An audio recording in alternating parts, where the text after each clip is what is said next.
The Blind Community Thrift Store radio reading service will begin shortly. We will be reading local news from around the Southwest Missouri area, Monday through Friday, 10 a.m. to 12 p.m. on YouTube, KSMU, and on the Audio Reader Network at Kansas University. For more information, please visit us at www.blindcommunitythriftstore.com. Please stay tuned as our broadcast will start soon.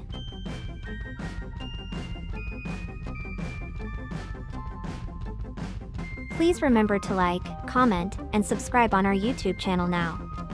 At Blind Community Thrift Store on YouTube, and more info about this radio reading service, Navalins, and the Blind Community Thrift Store at www.blindcommunitythriftstore.com.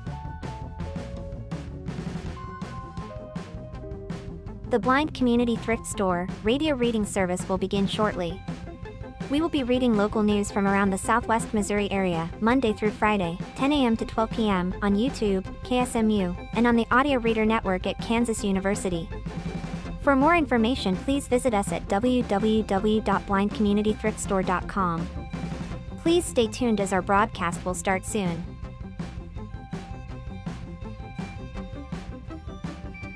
Please remember to like, comment, and subscribe on our YouTube channel now.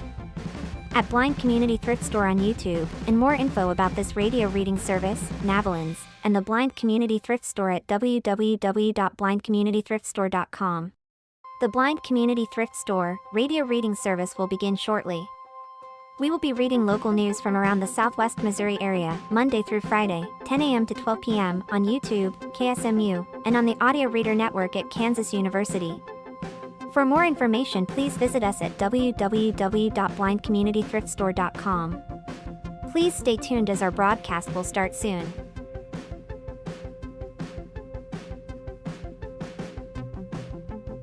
Please remember to like, comment, and subscribe on our YouTube channel now.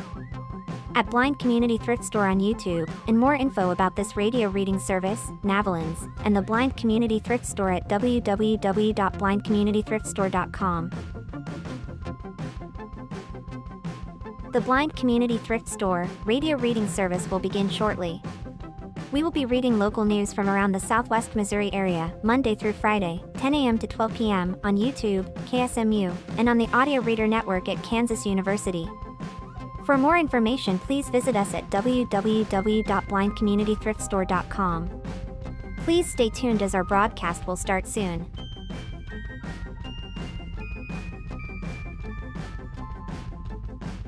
Please remember to like, comment, and subscribe on our YouTube channel now. At Blind Community Thrift Store on YouTube, and more info about this radio reading service, Navalins, and the Blind Community Thrift Store at www.blindcommunitythriftstore.com. The Blind Community Thrift Store radio reading service will begin shortly. We will be reading local news from around the Southwest Missouri area, Monday through Friday, 10 a.m. to 12 p.m. on YouTube, KSMU, and on the Audio Reader Network at Kansas University. For more information, please visit us at www.blindcommunitythriftstore.com. Please stay tuned as our broadcast will start soon.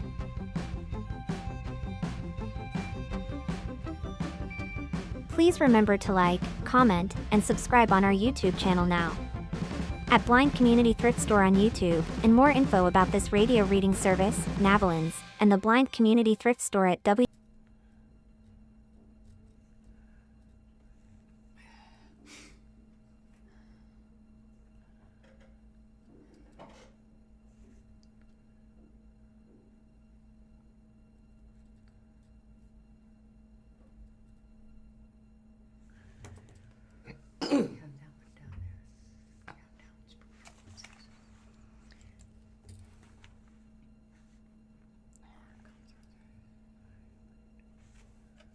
The time is 10 a.m.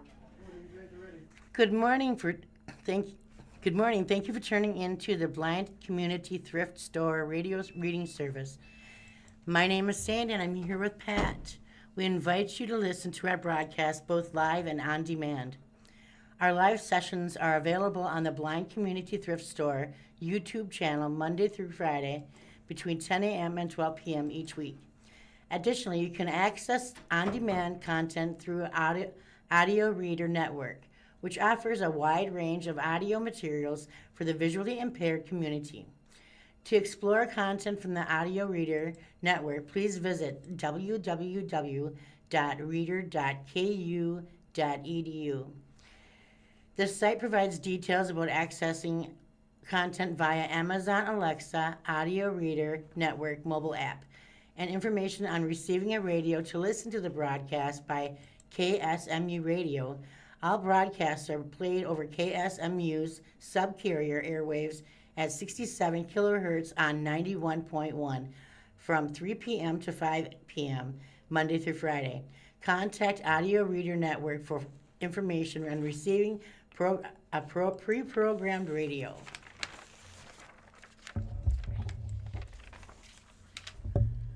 And this is Pat. Springfield students broke a record in their annual food fight this past Saturday. Springfield students collected more than 83,000 meals during the 2026 food fight, breaking their previous record for the annual food and fund drive. The event, now in its 15th year, involved 38 Springfield public schools and 2 administrative offices competing to collect the most food and funds for Ozark Food Harvest. The donations will be distributed across the food bank's 28 county service area, and the funds will help provide meals for 63 students through the weekend backpack program, according to a community announcement. The winning schools and partners in the 2026 food fight are Fulbright Early Childhood Center and their partner Rapid Roberts on Battlefield, Bissett Elementary and their partner Olson, Cowden Elementary and their partner Alamo Drafthouse Cinema, Boyd Elementary and their partner Oasis Hotel and Convention Center, Disney Elementary and their partner Mid-Missouri Bank on Independence, McGregor Elementary and their partner Keep Supply, Hickory Hills K-8 and their partner KCI, Pipkin Middle School and their partner PenMac Staffing and Study High School. By partnering with Ozark Food Harvest, we've been able to strengthen how we support our families, creating a community of care that extends well beyond the classroom, Jessica Blake, Coordinator of Community Relations for Springfield Public Schools, said in the announcement. Their continued generosity is essential to the well-being of our students. The previous record, set in 2019 when students collected more than 67,000 meals. Since the competition began in 2011, students and partners have provided more than 562,000 meals for children, families, and seniors in the food bank's service area. Area businesses and nonprofits partnered with schools to serve as collection points. Partners included Alamo Drafthouse Cinema, Awakening Church of God, Battlefield Fire Protection, Central Assembly, Chick-fil-A, 3883 West Sunshine, Educational Community Credit Union, First Watch National, First Watch Sunshine, Gailey's Breakfast Cafe, KCI, Keep Supply, Little Caesars Kearney, Little Caesars Republic, and Golden, Little Caesars South Glenstone, Little Caesars South Scenic, Local Bevy, Mama Jean's East Sunshine, Mama Jean's East Republic, and Mama Jean's West Sunshine, Messiah Lutheran Church, Mid-Missouri Bank, South Campbell, Mid-Missouri Bank East Sunshine, Mid-Missouri Bank Independence, Oasis Hotel and Convention Center, Olson, PenMac Staffing, Rapid Roberts 1402 East Republic, Rapid Roberts 3106 Battlefield, and Rapid Roberts 3165 North Glenstone. Food Fight helps families in need. We are thrilled to work with Springfield Public Schools presenting sponsor Rapid Roberts and other partnering organizations across Springfield for Food Fight. Bart Brown, president and CEO of Ozarks Food Harvest, said in the announcement, "These meals will help ensure our neighbors facing hunger have nutritious food to put on the table in the coming months. This article was submitted to the Springfield News-Leader by Janice Reeser. Crystal Quaid faces challenges as a new head of Downtown Springfield Association. The former gubernatorial candidate entered the Downtown Springfield Association at a precarious time in the organization's history and is spearheading efforts intended to revisualize the nonprofit. In Downtown Springfield Association, DSA is the most midst of transition. Spearheading the nonprofit's transformation is Crystal Quaid, a former Missouri state representative who is going through a bit of transition herself. Quaid, who started as DSA Executive Director in February, has exited the political landscape after the unsuccessful run for Missouri governor in 2024. As the Democratic nominee, taking the role at the nonprofit marks a major shift in her career and her life. I've taken a step back from politics, chose not to continue running for office, and really wanted to find something that I could do to invest myself that I not only believe in, but cared about, and would keep me close to home. Quite honestly, Quaid told the Daily Citizen from her new office space in downtown Springfield. Quaid said she has chosen to invest in the DSA. Even with her abundance of experience as a politician, her 8-year run as in legislature included serving as a minority leader for a handful of years. She admits she has her hands full with the downtown nonprofit, but the skills she garnered in her previous career, like fundraising, navigating governmental system, and advancing cohesive agendas, she said she will transfer into her new role. The DSA operated without a full-time director for more than 6 months, and Quaid said that the organization is facing financial and precipitation challenges, further complicating matters. Quaid is now the only employee on staff. The former gubernatorial candidate entered the Downtown Springfield Association at a precarious time in the organization's over a half a century history. In May 2025, the association's former executive director, Rusty Worley, announced he was exiting after leading the DSA for 19 years.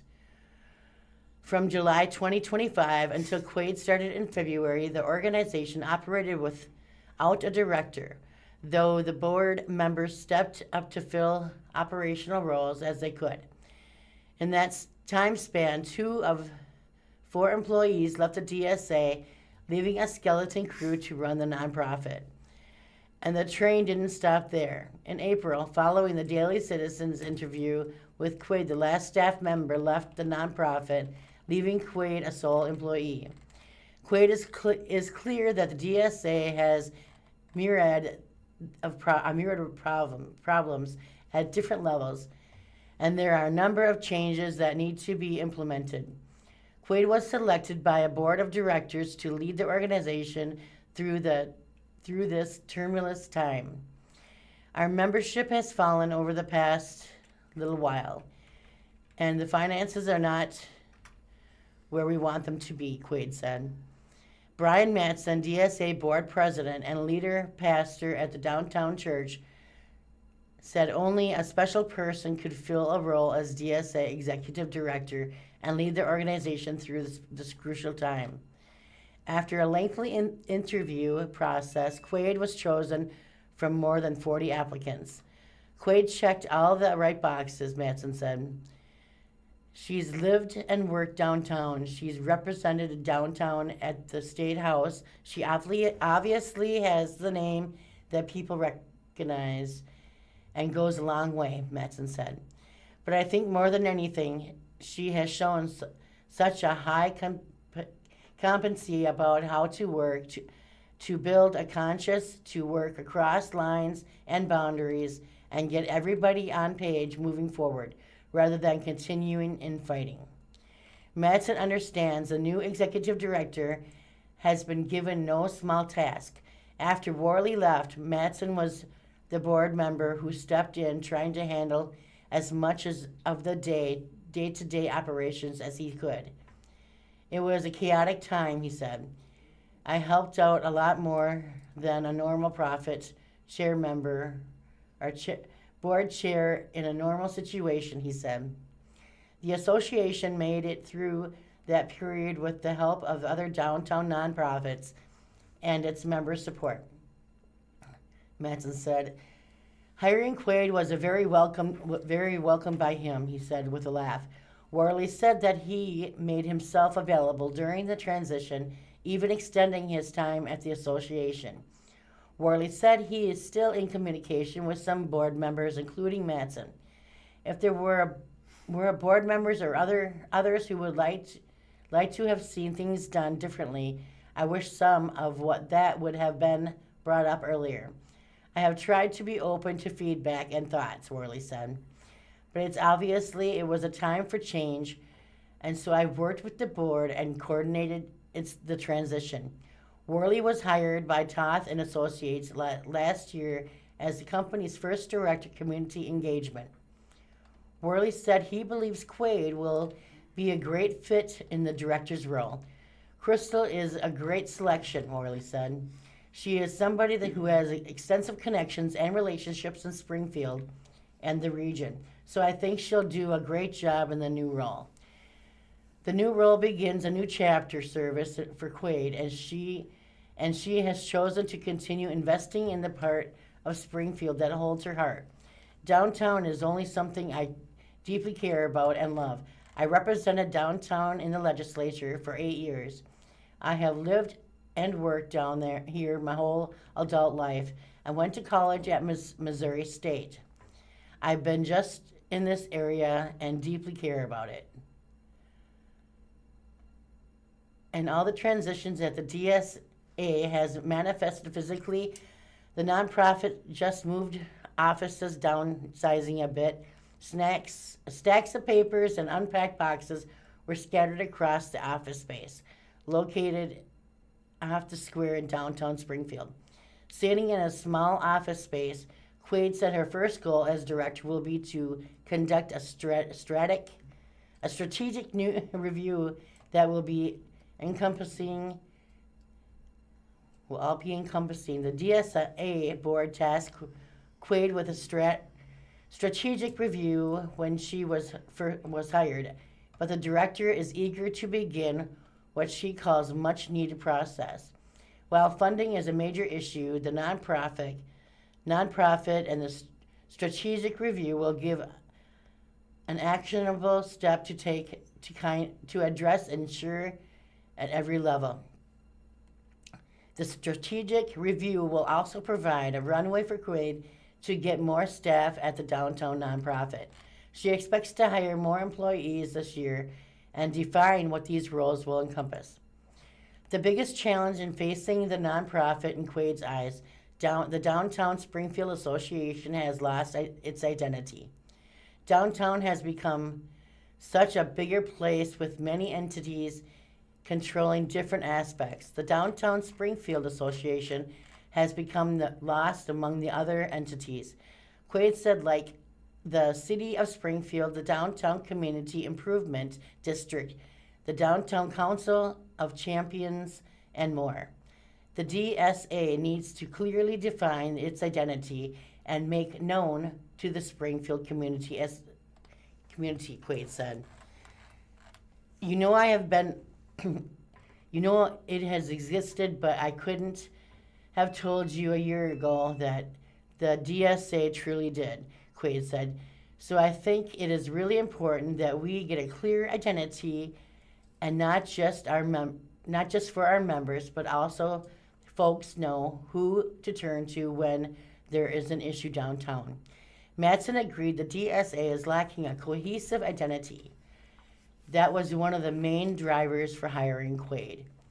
The situation was dire from the identity standpoint, Matson said.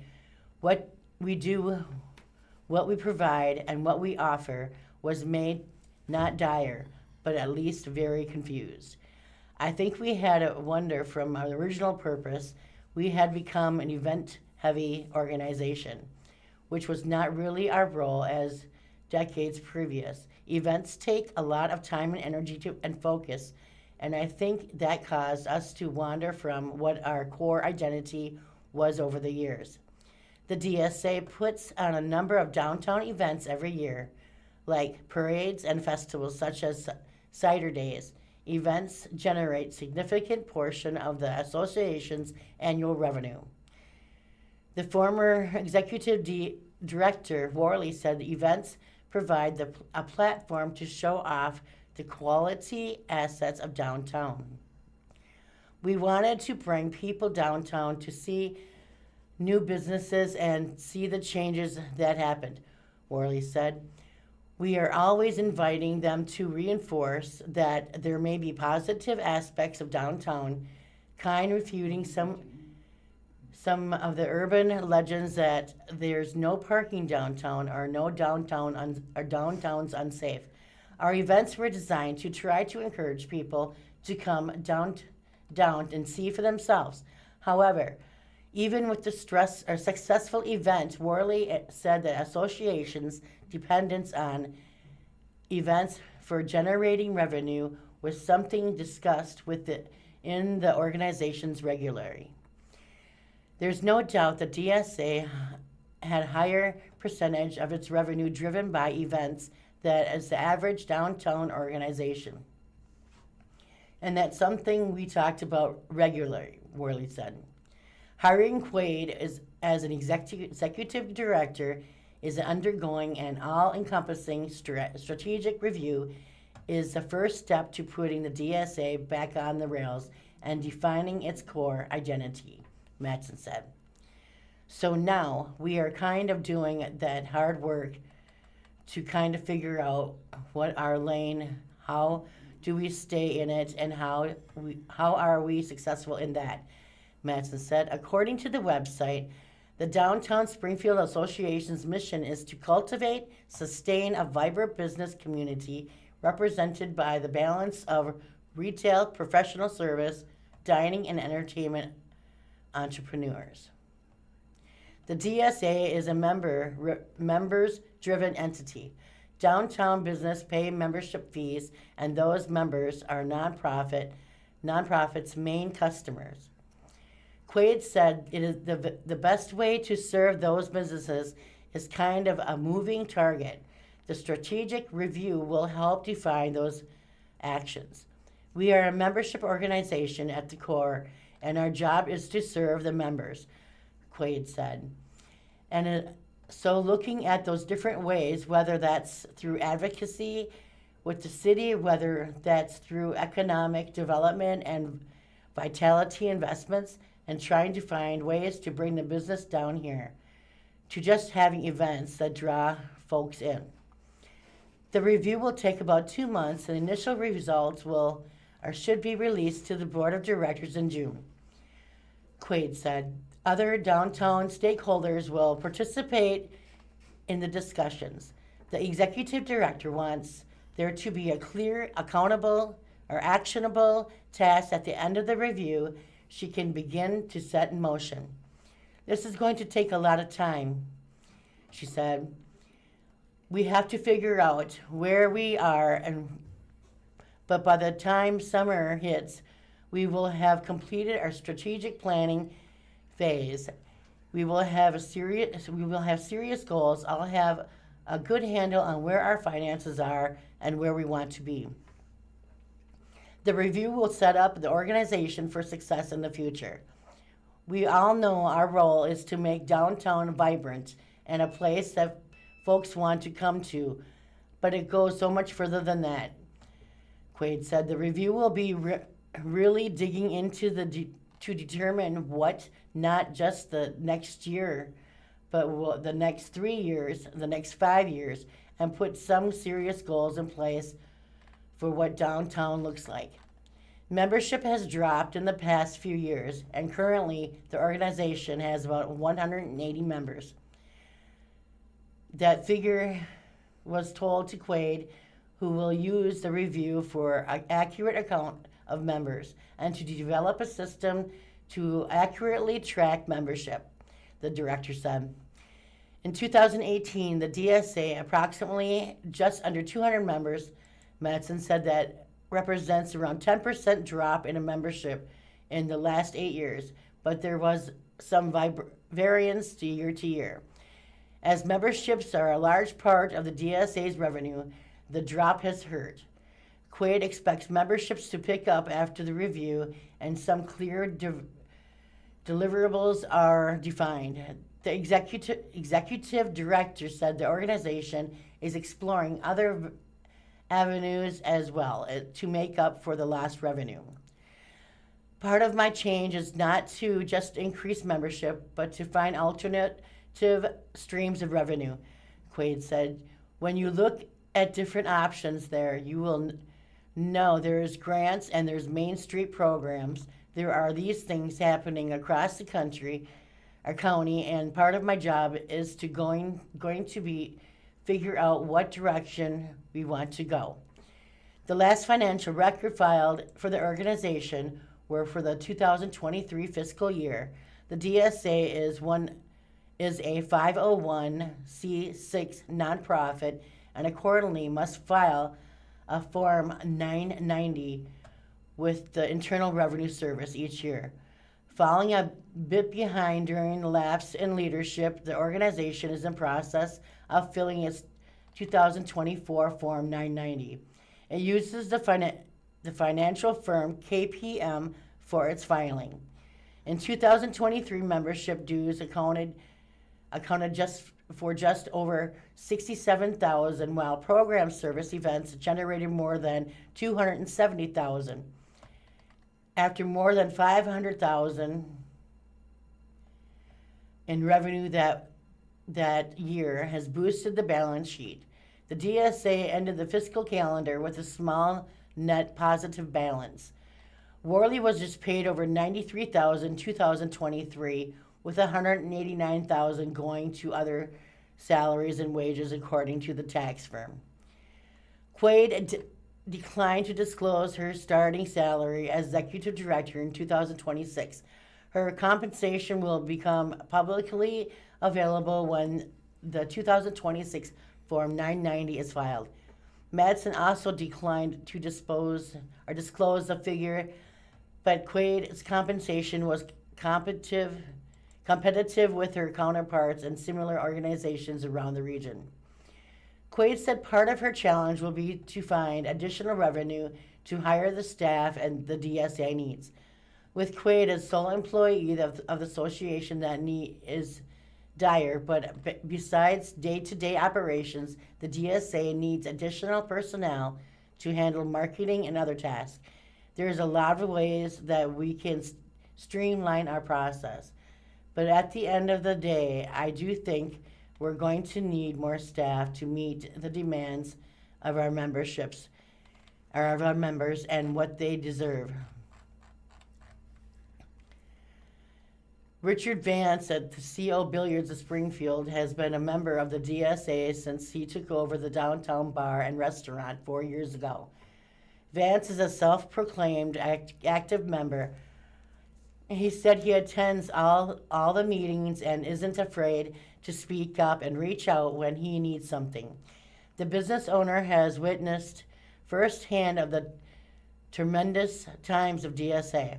Just 2 months in the job, Vance said Quaid has definitely received a few texts and calls from him. Quaid is willing to sit down and listen to the needs of the downtown business owners, Vance said. He thinks she's done a great job of establishing herself in her role. With her particular political background and her ability to run administrative and people, Vance said, I think she is going to bring something to the table. She's listening. Quaid said her first day on the job, she has realized communication with the DSA members will be critical in her role.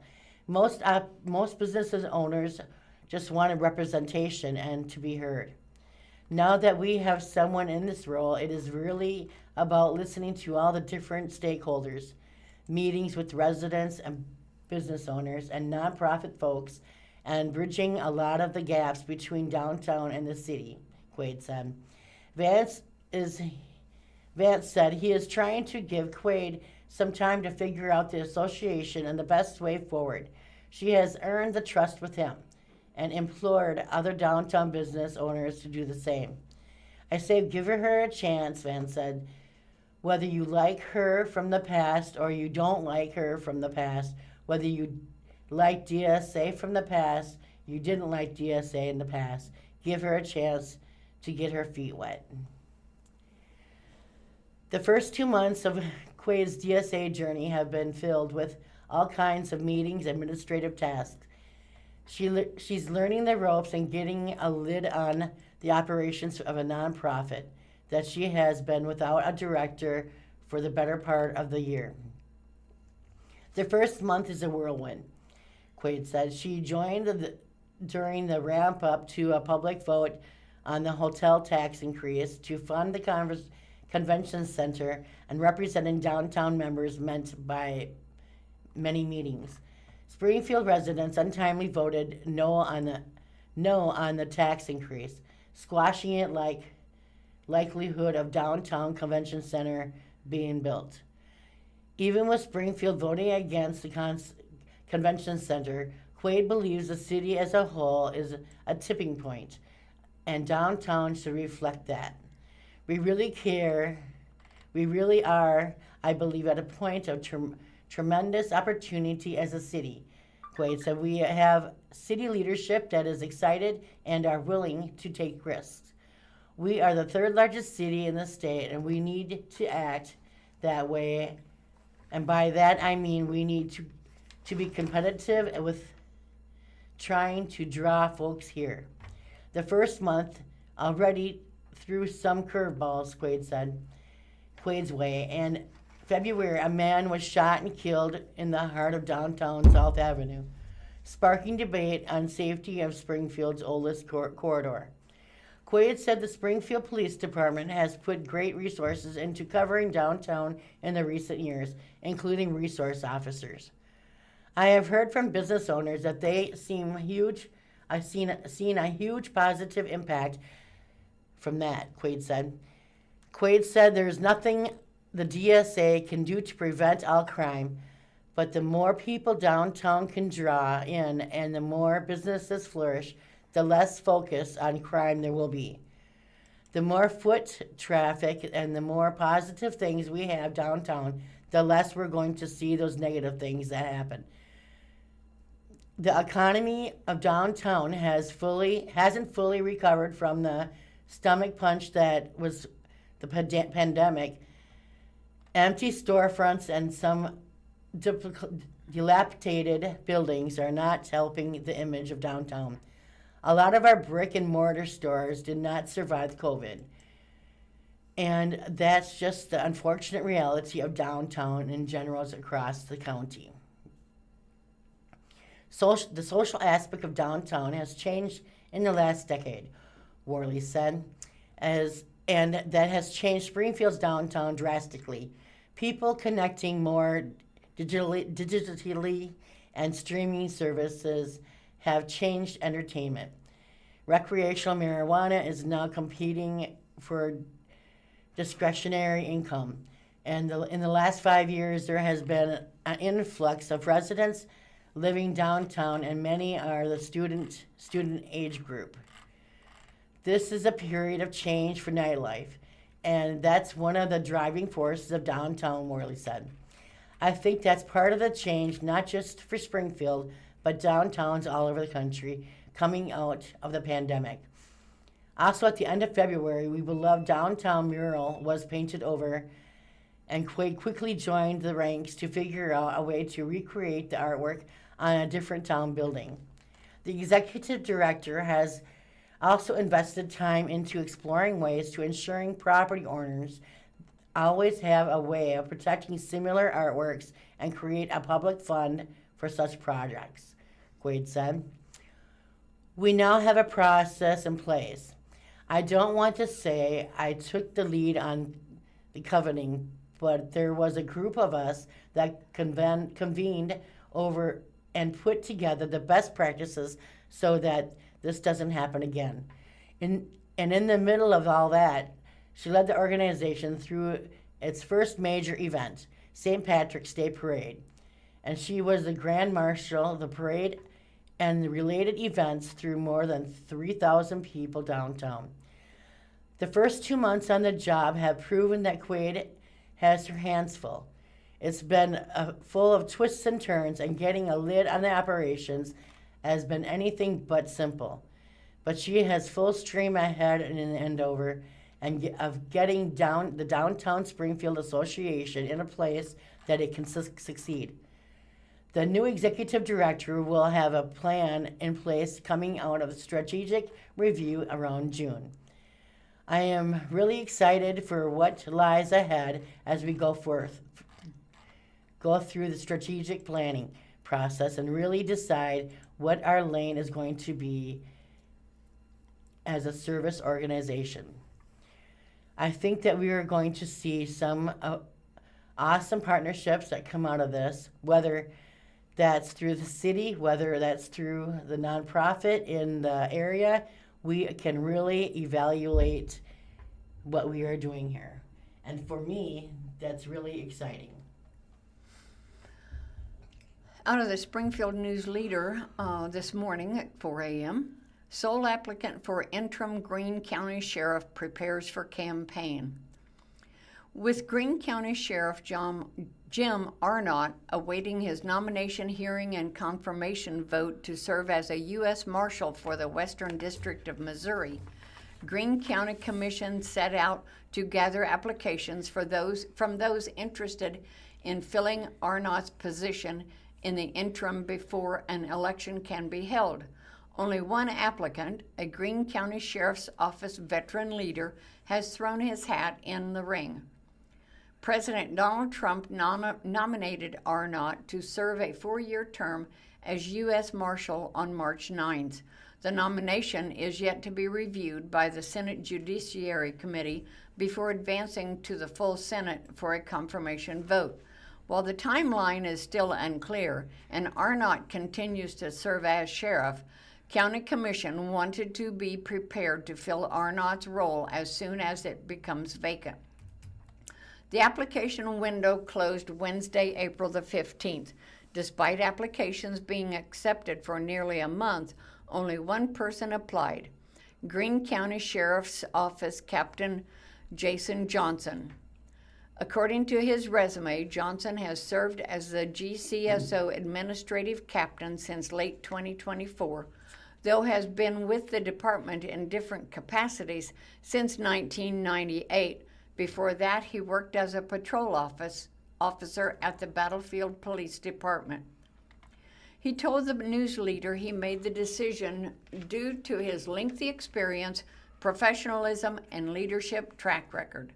As a Springfield native, Johnson said it made sense to pursue this next leadership role.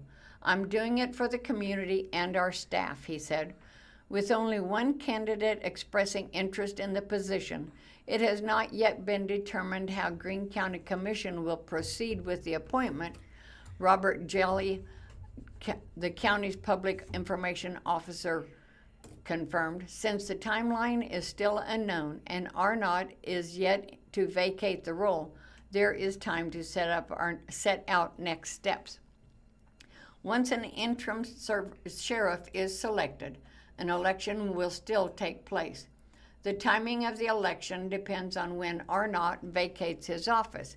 If he is confirmed before August 4th primary election, under state law, there would not be sufficient time for candidates to file for the race through the typical process.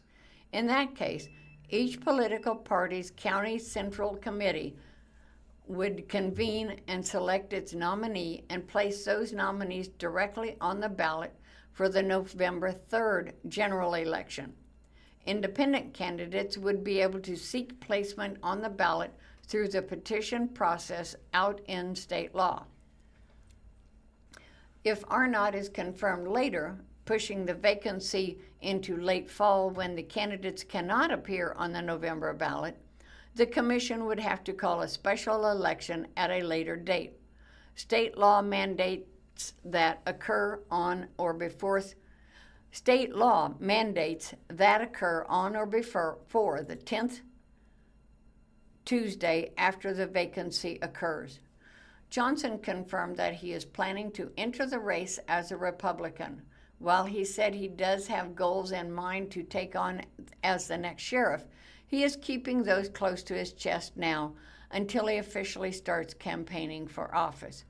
I've got several key fundamentals that will be made public, Johnson said. There's still a process I have to go through, so I don't want to get ahead of myself. Although the election is still to be set, Johnson has already created a campaign committee with the Missouri Ethics Commission. Already, since submitting his interim sheriff application in mid-March, he has raised more than $84,000 for the campaign, with several high-value contributions. The quarterly report for April submitted to the MEC included a total of $59,700 contribution received between March 16th and March 31st. A supplemental report required within 48 hours of a contribution received exceeding $5,000 was filed on April the 14th, listing an additional $25,000 contribution by Brent Davis, a local manufacturer. Gerald Cook of Lauren Cook Company donated $15,000 to the campaign. Lauren Cook of Lauren Cook Company and Chad Schuchman, a rancher and owner of now defunct Schuchman Meat Company, contributed $10,000 to the campaign to elect Johnson.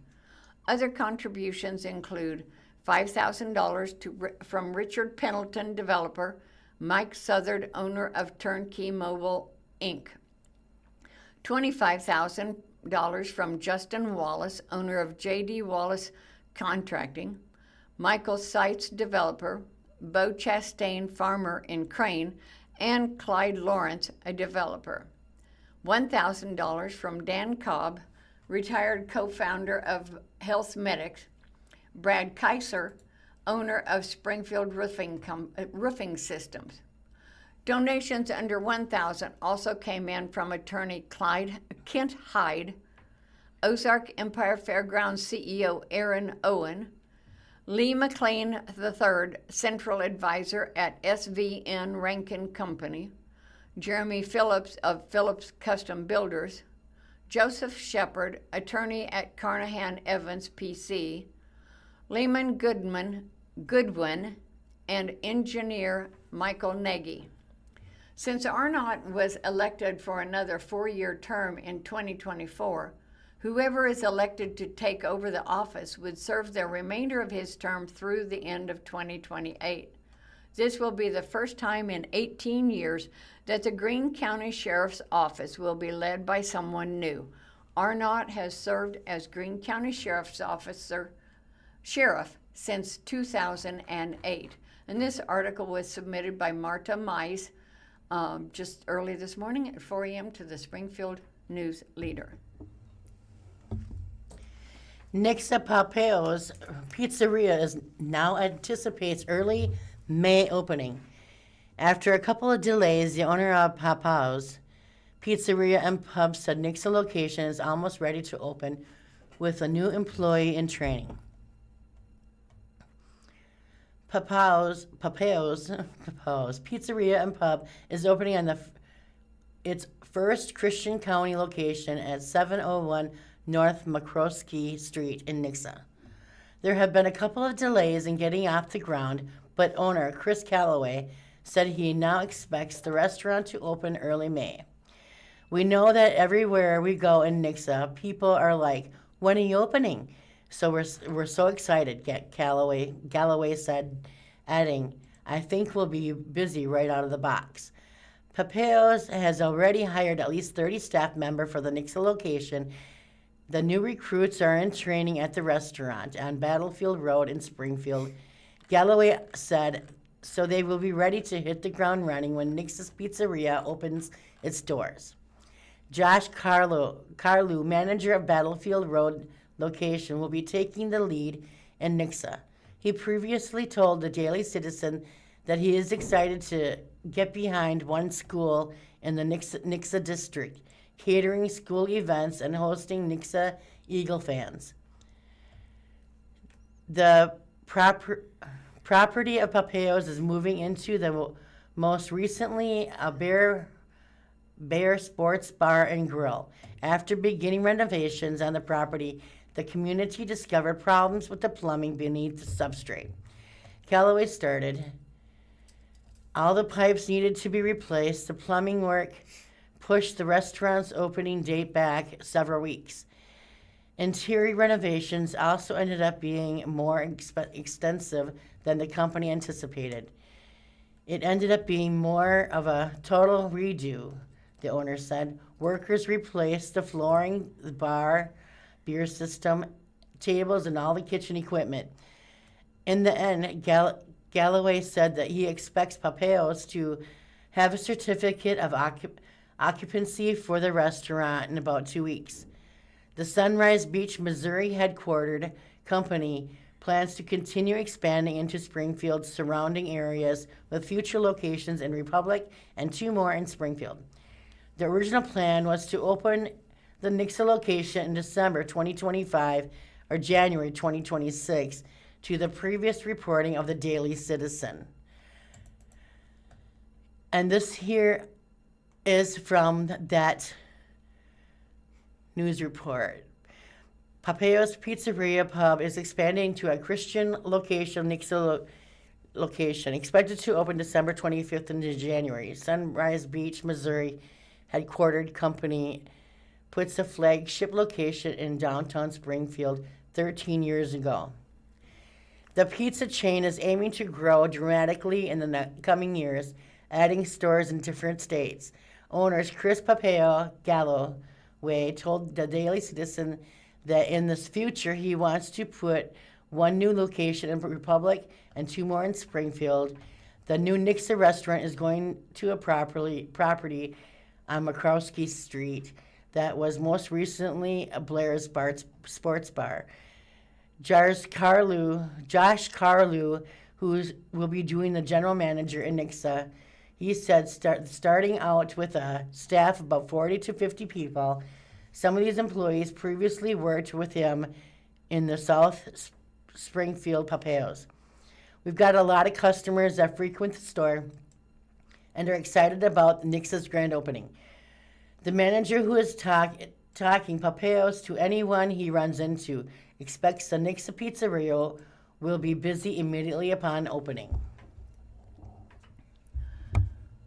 After the major storm system that went through on Friday, National Weather Service has confirmed that 2 tornadoes touched down in Benton County following that severe weather. The stronger of the 2 has been rated an EF1, which estimated peak winds of 90 miles per hour. This tornado moves through northern Warsaw, carving a path about more than 2.5 miles long and about 300 yards wide. Survey teams determined that this tornado first touched down in northwest Warsaw and tracked eastward toward Highway 65. Along its path, it flipped several mobile homes, damaged signs and roofing, and left behind a clear path of snapped and uprooted trees. A second tornado, which occurred on the south side of town, has been rated an EF0 with peak winds near 80 miles an hour. This tornado impacted the Whitakerville area and caused damage to a building near Highway 83 and Highway MM southeast of Warsaw. The exact path length and width are still being determined by National Weather Service survey teams at this time. Based on radar analysis and recent communications, with the National Weather Service, it is possible that additional tornadoes may be confirmed across Missouri in the coming days. Then there is a follow-up article. Warsaw community begins cleanup after devastating tornado. Warsaw, Missouri, and this was Saturday, April the 19th. Residents are picking up the pieces after a devastating tornado hit the area on Friday. The city sustained significant damage from recent storms, with the National Weather Service confirming 2 tornadoes had touched down in the area. Warsaw residents Herbert and Renee Robertson came back Saturday morning to find several oak trees split in half and torn down onto their property. We had to get a crew on this job to get things taken care of for us today, Herbert Robertson said. We're just thankful that we did not lose any lives here in this area during this storm. Doug Wynn and his family, who lived just a few blocks away, were out removing a tree that fell on their roof. The kids and my wife were in the basement, and we heard one of the sirens come on, then shut off, Wynn described. I tried to listen for it, and just a matter of seconds, it sounded like a freight train was coming. So I hurried up and shut the door, and that's when I heard the crash. Not only were homes affected, but businesses as well. Local Mexican restaurant El Camino Real suffered major damage to its building, with the ceiling collapsing in the kitchen and several other areas. Our employees thought it was going to be okay. Unfortunately, they didn't hear any of the sirens, said Emmanuel Ramirez, the owner's son. They told me that they got under the tables and tried to take cover as best they could and tried to get in the freezers and safe areas. Ramirez added that it will take them at least 2 to 3 months to rebuild. Despite the damage, the community has been helping one another.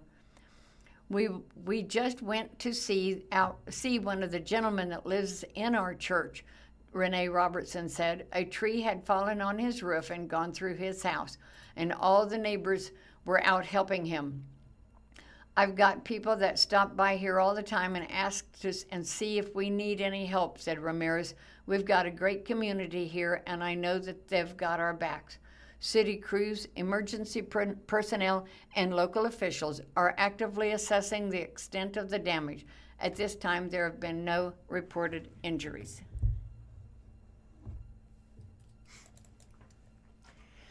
A GoFundMe launches to help Fresh Gallery stay afloat during Renew Jordan Creek construction. The owner of the gallery estimates that traffic is down 95 to 98% as construction continues on the Renew Jordan Creek project. The suggestion was a joke, but you couldn't blame Jennifer Hyde for considering it. Why not use a helicopter to drop shoppers into the Fresh Gallery at 401 Boonville Avenue? That might be the best way to get over there right now. Fresh Gallery has a front row seat to work on the Renew Jordan Creek downtown. What it doesn't have is the moments is cars accessing parking, visibility, and foot traffic as the ambitious renewal project continues. Who wouldn't want it to be right next to the brand new park attraction? Hyde said on April 15th, who wouldn't want to be on the cusp of something new and great? But it is not new and great right now. To be truthful, it has become increasingly more challenging. It's noisy, it's messy, and there are cranes and dump trucks and carrying gravel through the road, and the road is part of the construction zone. So it's not just beside us, it's terminally on the top of us. Renew Jordan Creek will daylight portions of the stream downtown, giving a natural shoreline and urban plaza with tree-lined pedestrian walkways. The project also aims to solve nearly 2 centuries of flooding problems and rehabilitate the stressed stream. Construction got underway December 2024 with a groundbreaking ceremony on March 14th, 2025.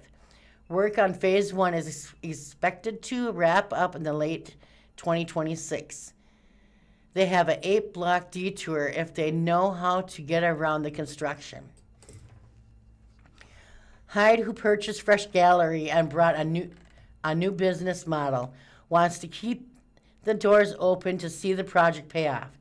With that in mind, a friend of the gallery has launched a GoFundMe fundraiser. As of 11 a.m. on April 16th, it had raised $400 towards the goal of $25,000. For a small retail gallery, it relies on foot traffic. It has been devastating.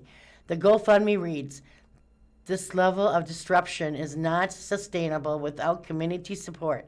While the city moves forward with a project that will ultimately transform downtown, existing businesses like Fresh Gallery are still struggling just to survive the transformation." Money raised by the GoFundMe will help cover essential operating expenses and support the Springfield area artists who are part of the gallery. Hyde said traffic at the store is down 95% to 98%. The longtime entrepreneur calls it a single most difficult challenge I've ever had to get to the other side of. Most of our visitors who are pedestrian, whether they're tourists or people out walking around downtown, they have an 8-block detour. If they know how to get around the construction, she said, and there are no maps to even help the pedestrians navigate the constructions. That traffic is gone, completely gone. And we are really down to a few people that are brave enough to get in their car and come down here. There are several ways to help Fresh Gallery. Beyond donating to the GoFundMe and visiting Fresh Gallery to purchase art, there are other ways for the community to help. Hyde said the artists love to do commissions and custom work. If that is hanging on the gallery walls isn't what customers looking for. We have several artists who do murals and other things, so we love to liaise with anything that helps working artists making a living. Hyde said people can email or call the gallery at 417-862-9300 for a consultation. We'd love to be creating for people right now. Other options Hyde listed including corporate leasing of art, hosting a private party or event inside Fresh Gallery, or having the gallery's team bring art to your venue or ambiance. Other services include the installations in homes and businesses, artists coaching, and exhibit production and showcasing for both emerging and experienced artists. Even just sharing with other people they've been to this gallery or they enjoy this gallery, and the city should want to have it on the list of things to do helps. Hyde said, "We need people to know that we're still here." The upheaval comes after a challenge for a few years. The Fresh Gallery, which launched in 2009, was originally a fiscal agent of Springfield's Regional Arts Council and was operated by its jured members. The gallery was forced to relocate in 2020, moving from southwest corner of Campbell and Walnut to its current home on Boonville. In early October 2024, Fresh Gallery announced it would be going out of business. Just a few weeks before the final day, however, Hyde and a business partner, Fran Q. Graham, announced that they had purchased the gallery and planned to keep it open. Hyde would like to see it stay open long after the renewed Jordan Creek project is complete. The construction was supposed to have the street open this month, has been delayed, and we have several more months to endure with no street. And then we have still another year, maybe after that, until the whole project is finished. She said, "We will need people to know that we are still here and we still have art on the walls, and we are still presenting a show every month to keep our community engaged and keep their experience as fulfilled as possible. But this is a business, and we can't run without it. Some kind of monetization, and wants the place to stay open as a community asset. We definitely look forward to creative ways that we can stay viable during the lack of access period. Most of the time, a creative space like this, if you can see it, you can hear it, and you can't get there, that's when it disappears. And this story was by Jeff Kessingler. Thank you. Out of the Springfield News-Leader, the city seeks to build trust as event brings departments to neighborhoods. Springfield City Department heads are heading to the neighborhoods to meet residents where they are and hear their concerns. Through a new event format, city leaders hope to become more accessible, listen, and ensure citizen issues are addressed.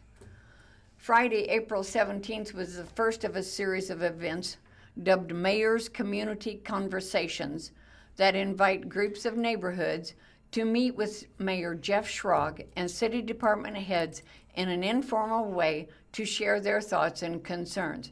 City Clerk Anita Cotter, who helped spearhead the planning, said the goal is to build trust with the community and ensure citizens know the city wants to listen and make changes for the better. This is something that our citizens really want. They want to feel that connection. They want to feel listened to, she said. It's all about that conversation. The Friday night, April 17th meeting focused on the Tom Watkins, Woodland Heights, Roberson, and Doling neighborhoods. Events with the remaining registered neighborhoods will be scheduled at different designated times. Cotter said one is already scheduled for May 14th for the Oak Grove and Brentwood districts. A location is yet to be determined. At the event, different department leaders are placed at their stations where attendees could share their concerns, compliments, and ask questions depending on the topic. As city staff regroup, Cotter said they will collect data and general themes, and staff will work to respond to each problem within 14 days. What I'm telling everybody, the response will be, not necessarily a solution, but it will definitely be more than a thank you for your comments. She said, we're hoping that it'll build some momentum, that people will realize they can reach out to us and guarantee that they're going to get a response back. Cotter said the idea came from Deputy City Manager Maurice Jones, who had lived in Louisville, Kentucky, where the mayor held a similar event. Cotter said through planning, they also found a similar format in Tulsa. In both places, she said the city saw a positive result. Departments present at the event included the city manager's office, city clerk, Springfield Greene County Health Department, Planning and Development Department, Building Development Services, City and Greene County Park Board, Springfield Police Department, and Public Works Department. Councilwoman Monica Horton also attended. Ways to build connection and trust.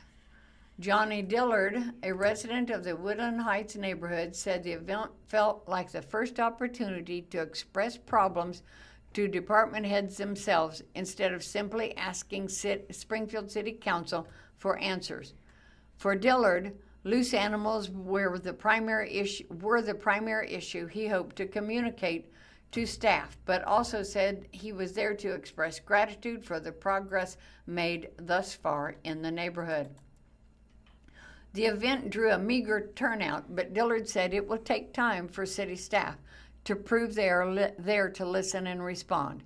He said he was hopeful that if types of events occur more regularly, those attitudes will shift. Within some of the North Side neighborhoods, there is a perception that nobody listens to them and nobody is paying attention to what they need, so this gives them the opportunity. People are used to not being listened to, and when they say things, things don't happen. So these guys have a lot that they're going to have to overcome and show that, hey, we did do this for something. For Tom Watkins resident James Garza, who lives in the neighborhood since 2008, the format was a welcome change from presentation-centered events where opportunities to have all questions answered are few and far between. Residents were also able to pick up several pieces of information at the event, where Garza said it made it much easier to get answers from than having to search online or elsewhere. Materials also included a card with a QR code that links to an online form where residents can submit concerns later. Even for newer neighbors like Brenda Mylar and Christina George, who just moved to the Doling Park area 3 weeks ago, the event was an easy way to learn about the neighborhood and the city. George's 15-year-old son, Eden George, visited with the planning department and said it was interesting to hear what their work entails and see the maps they use. If you aren't familiar with how the government works, and if you have a voice in it, then having these tables and actually putting a human there instead of just a computer, I think it's helpful, George said. We'll know where to go. Soon the city will also publish a website, Cotter said, where residents will be able to access different statistics about the city's operations and reports made and track progress and themes from the various neighborhood meetings. Since November, when the city first opposed a lodging tax increase for a new convention center on a ballot unsuccessfully, Springfield leaders have tried to be more intentional about listening and addressing common concerns. Through a series of listening sessions, City Manager David Cameron said he repeatedly heard from residents that they felt they were not being heard and the issues they cared about were not being addressed. Cotter said the community conversations were already in the works prior to this, but hearing the community feedback reinforced that a new approach was needed. But, she said, scheduling these events was intentionally done after the April 7th vote to ensure people felt truly listened to. As city leaders continued to plan these events for the remaining neighborhoods for the rest of the year, Cotter said she is hopeful that this will become a regular event for years to come, even if it changes and adjusts through trial and error. I hope it becomes a staple that we never lose that momentum of going out and talking to our citizens. Marta Mize submitted this article to the Springfield News-Leader on April the 18th, just Saturday. And it is 11:03, and thank you for listening to the Blind Community Thrift Store radio reading service. Come by and see us in person with daily deals at 2713 North Kansas Expressway in Springfield, Missouri. Veterans receive a 25% discount every day, providing significant savings as a token of appreciation for their service. Additionally, the store features a weekly clothing sale where all clothing items are available at 50% off every Wednesday. Seniors aged 55 and older benefit from a 25% discount every Tuesday, making shopping more affordable for the senior community. 2 rescued from floodwaters after clinging onto tree in Vernon County. 2 people were rescued from floodwaters of Stowsbury early Saturday morning, April 18th, after they were swept away by fast-moving water and clung to a tree for about an hour. Vernon City Swiftwater Rescue Team said that in a news release, the rescue crews reached the 2 individuals about 6:30 a.m. and brought them to safety. Both were evaluated at the scene by Vernon County Ambulance District and did not need to be taken to the hospital. No injuries were reported, said the release said. The rescue happened as flood warnings remained in effect Saturday in Vernon County. National Weather Service alerts showed continuing flood warnings for Vernon County, including river warnings tied to the Little Osage River near Horton and Merrimack River near Nevada. Flood warnings were also in effect elsewhere in the Ozarks on Saturday, including St. Clair County through 5:45 p.m., Benton County through 5:40 p.m., Sunday at the Rubikstocks Creek near Waynesville in Pulaski County. The rescue highlights the critical importance of interagency cooperation in our rural county.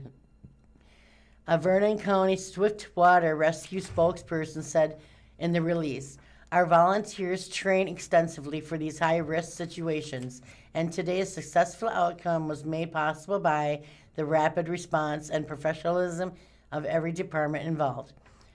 Officials also used the release to remind the public about the dangers of floodwater. According to the release, about 6 inches of moving water can knock a person off their feet, while 1 foot of water can sweep away a vehicle. Vernon County Swiftwater Rescue described itself as a volunteer-trained team that provides specialized swiftwater rescue services across Vernon County and nearby areas, working along local fire departments, law enforcement, and emergency medical crews.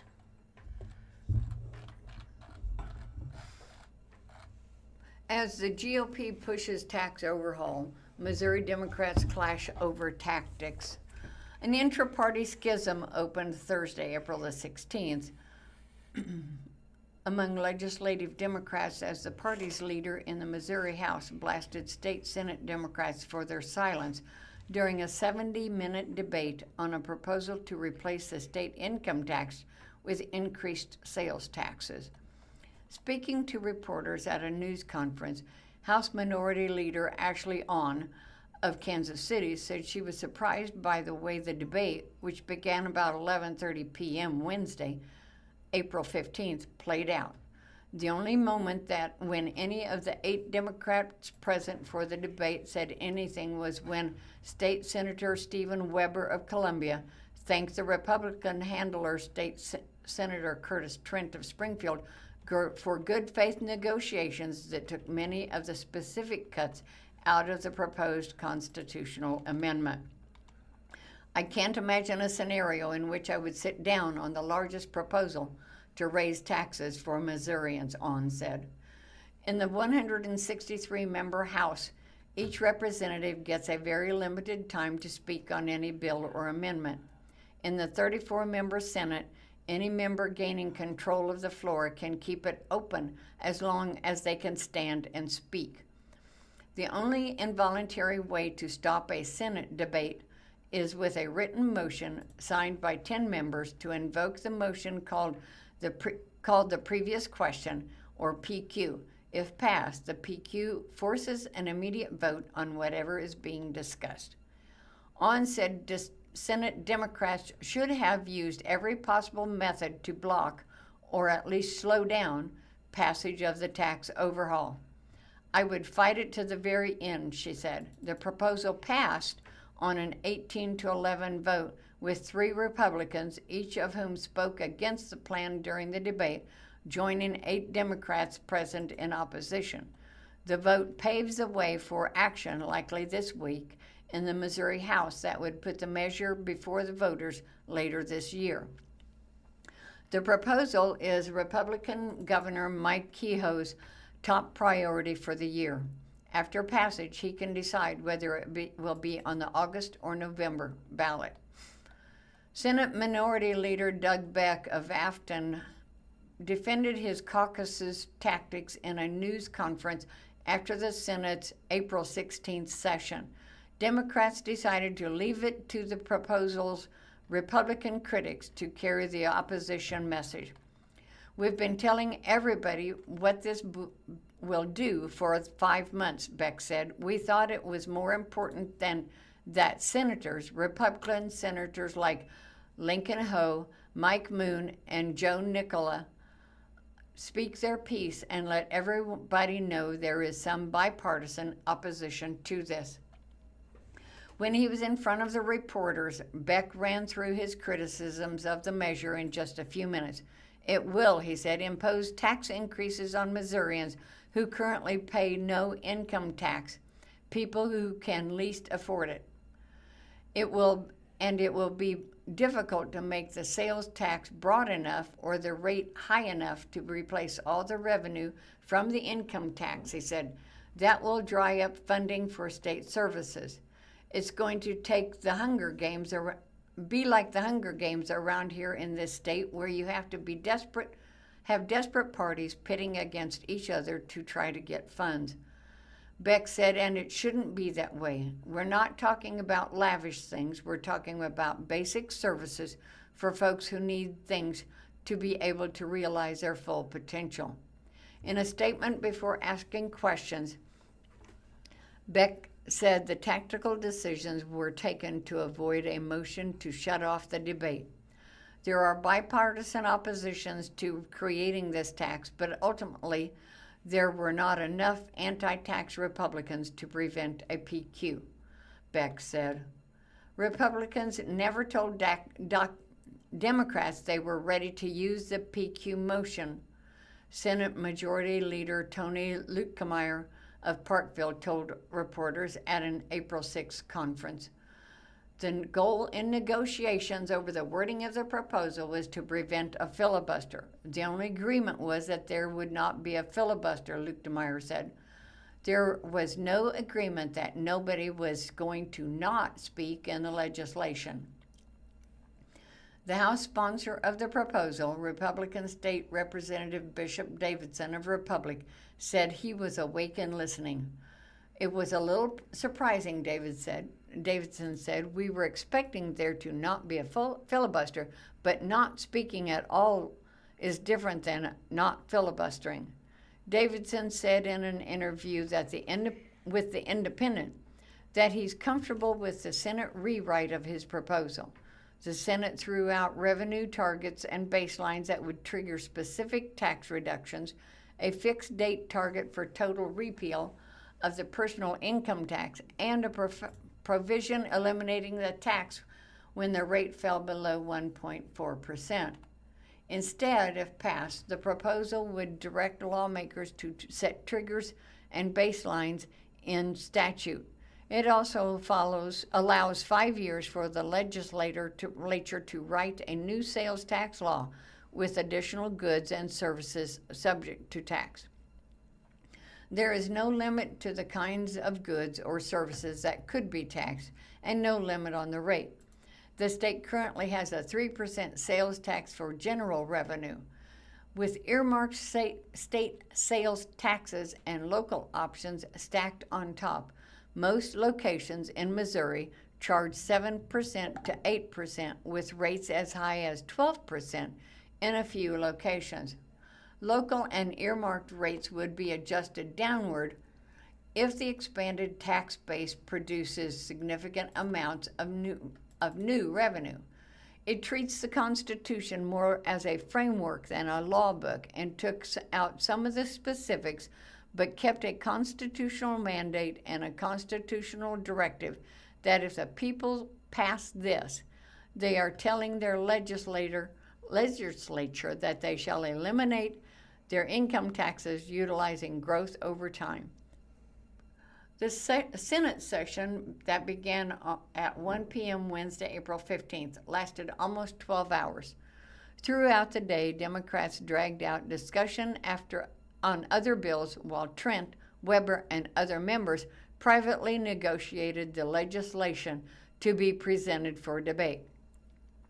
The good feeling from successful negotiation doesn't blot out the need to give legislation a full public airing, On said.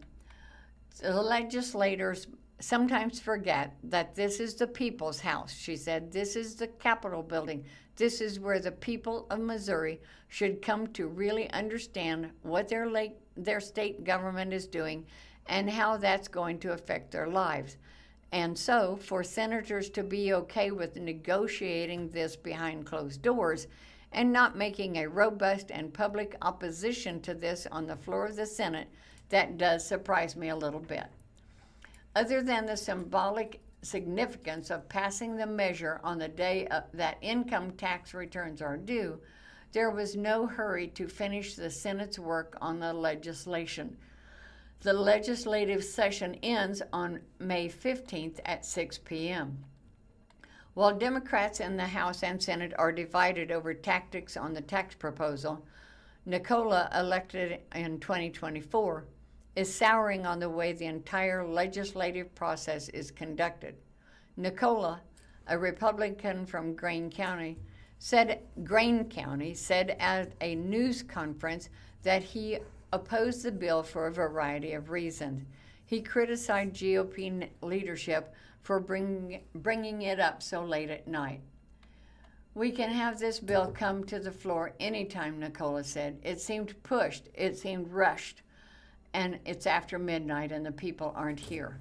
Nicola said he's been shut out of communication about Republican tactical plans and negotiating positions. "I was told we weren't voting on that bill last night," he said. "It was going to be Monday." He wasn't invited to share his views at the negotiations, he said. "They say any senator can be a part of any meeting anywhere," Nicola said. "Well, where is it and what time is it? Do I go around to every office and start opening doors and saying, 'Is there a meeting going on?'" To get his best information, Nicola said, he gets his best information, Nicola said, from lobbyists. That's how he knew Democrats weren't going to talk on the tax proposal. I would have been surprised, Nicola said, if I wasn't told ahead of time that there was some kind of deal that worked out and they were going to be fine with it. This article was first published in the Missouri Independent and read from the Springfield News-Leader, submitted by Rudy Keller. The American Red Cross honors volunteers during National Volunteer Work Week. The Springfield American Red Cross is recognizing the dedication of its volunteers during National Volunteer Work from April 19th through the 25th. Officials say volunteers are the backbone of the organization, making up about 90% of its workforce and supporting a wide range of services, from blood drives and disaster response to helping military families and teaching life-saving skills. In Missouri alone, about nearly 3,600 volunteers contribute their time, while more than 325,000 serve nationwide. Globally, and the Red Cross and the Red Crescent Network includes over 17 million volunteers across more than 190 countries. Generations of the American Red Cross volunteers have come together to deliver and hope in the face of emergencies, said Lee Esterburn, Executive Director of the American Red Cross, Southern Missouri. Joins a generation of volunteers working together to bring comfort and relief to people in need. The organization says there is ongoing need for volunteers in several key roles, including disaster response teams, shelter support, blood donor ambassadors, and transportation specialists who help deliver blood to the hospitals.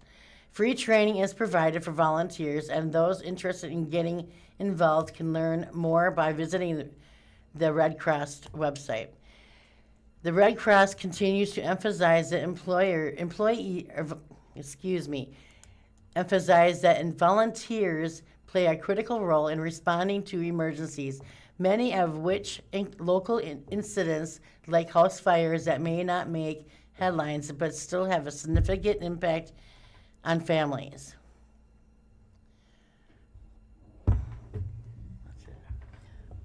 From Britannica, this day in history. In honor of Harriet Tubman, on this day in 2016, the U.S. Department of the Treasury announced plans to change the $20 bill. An image of Harriet Tubman, who had been enslaved before gaining her freedom and becoming the leading abolitionist and prominent member of the Underground Railroad, would replace that of Andrew Jackson, the 7th President of the United States and a slave owner. Whether the change will occur remains, a decade later, uncertain. So don't go checking your $20 bills. They still show Andrew Jackson. Also this day in history, in 1889, a man who went by the name of Adolf Hitler was born in Germany. There was an explosion in the Deepwater Horizon oil rig in 2010, just off the southern coast of the United States, that later sank the rig and produced the largest oil spill in history. A slick eventually extended over more than 57,500 square miles of the Gulf of Mexico, and an estimated 1,100 miles of shoreline were polluted. In 2008, Danica Patrick won the IndyCar 300 at Mitoji, Japan, becoming the first woman to win an IndyCar championship event. In 1999, 2 students carried out a mass shooting at the Columbine High School in Littleton, Colorado. 14 people died and 21 were injured as a result of this attack. In an ongoing dispute over the possession of Vilnius, Polish forces drove out Russia's Red Army, which had previously ousted the newly established Lithuanian government and occupied the city on this day in 1919. In 1914, striking miners and their families in Ludlow, Colorado, were attacked by the state's National Guard and company's guards, leaving 25 people dead, including 11 children. Miners retaliated, and in the ensuing violence, as many as 50 more people died. In 1912, Navin Field, later called Tiger Stadium in Detroit, and Fenway Park in Boston officially opened as both hosted their first professional baseball games. Tiger Stadium closed in 1999, leaving Fenway as the oldest park stadium in the Major League Baseball.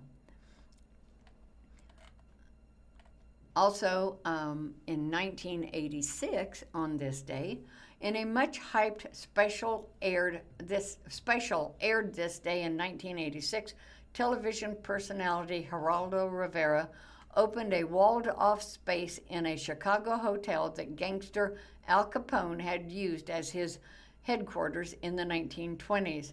Rivera and a demolition team spent 2 hours opening the so-called vault on live TV, hoping for guns or money or victims of the Capone's mob hits. They found only rusty bottles. Rivera and his viewers were disappointed. Advertisers, however, were not. The show drew an estimated 30 million people, which beat just about everything else on TV that night. Another famous birth on this date in history, in 1926, so yes, 100 years ago, Elizabeth II was born in London, England.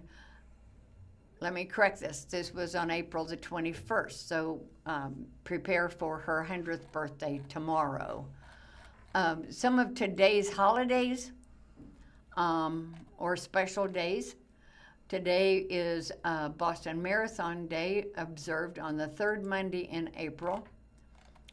Boston Marathon, the oldest annual marathon in the world, takes place today. It was first held on April 19th in 1897 when 15 runners participated. It was inspired by the first Olympic marathon, which was held the previous year in Athens, Greece. John Graham, a Boston Athletic Association member and team manager of the first Olympic team, created the marathon. At first, it was a local event, but runners now come from all over the world. The distance of the original Olympic marathon in 1896 was 24.8 miles, which was based on the distance that Phidippides was said to have run between Marathon and Athens when he delivered the news that Greece had defeated the Persian army. At the 1908 Olympic Games in London, the distance was set to 26 miles, 385 yards. The race began outside the Windsor Castle so that the royal family could view the start. It was then 26 miles to the Olympic Stadium. An extra 385 yards were added so that the runners could finish around the track and so that the race would finish in front of the King and Queen's royal box. Olympic marathon distances varied following this until they were permanently set at the 1908 length starting in 1924. Similarly, the Boston Marathon length had varied over the years, but it was also made to match the Olympic distance in 1924. The Boston route is known for its winding roads and hilly terrain. Because of the Newtown Hills, which included Heartbreak Hill, it is known as one of the harder marathons to run. However, world and American records cannot be set at it because the elevation drops 459 feet during the course of the race. Also today is Chinese Language Day, observed annually on April the 20th. Chinese is one of the 6 official languages of the United Nations, and in February 2010, the United Nations created 6 language days to celebrate multilingualism and cultural diversity, as well as to promote equal use of all 6 languages throughout the organization. The days were also created to increase awareness and respect for the history, culture, and achievements of each of the 6 working languages in the UN community. It's also Lima Bean Respect Day. In case you want to know more about Lima Bean Respect Day, chances are lima beans are not your favorite vegetable. They have always seemed to be one of the least eaten and respected vegetables, and today exist to give them the respect they deserve. Lima beans are named after Lima, Peru, or maybe they're called lima beans, are green and flat with a kidney-shaped curve. They have been cultivated since about 6,000 BCE, I wondered about that, and were being grown in North America long before Europeans arrived. There are 2 types, baby lima and Ford hook. As the name suggests, baby limas are smaller than the Ford hook variety. Let's move on from that. National Cheddar Fries Day. Now that's pretty good. National Cheddar Fries Days was created by Snuffers Restaurant and Bar, known for their menu of legendary burgers and famous original cheddar fries. Snuffers has multiple locations in North Texas. They've been serving their cheddar fries since they opened their first location in Lower Greenfield Avenue in Dallas in 1978. The recipe, which has never changed, was created by a group of students from Southern Methodist University, known there as SMU. It's also National Look-alike Day.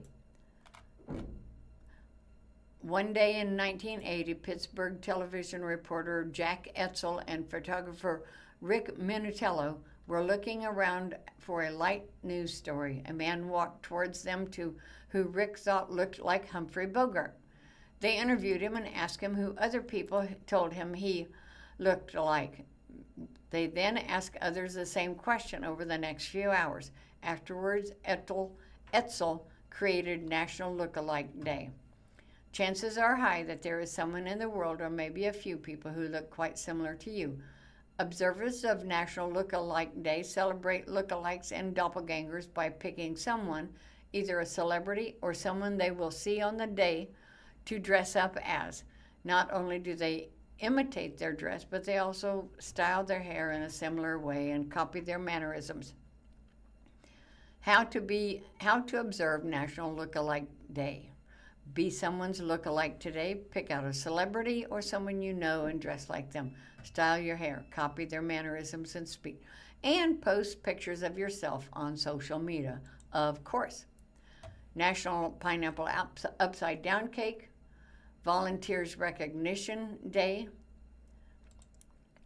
And the Volunteers Recognition, the sponsor does not currently have a sponsor. If you would like to sponsor it, that would be super. Volunteer Recognition Day is being observed today. It is observed annually on April the 20th. It is also Patriots Day.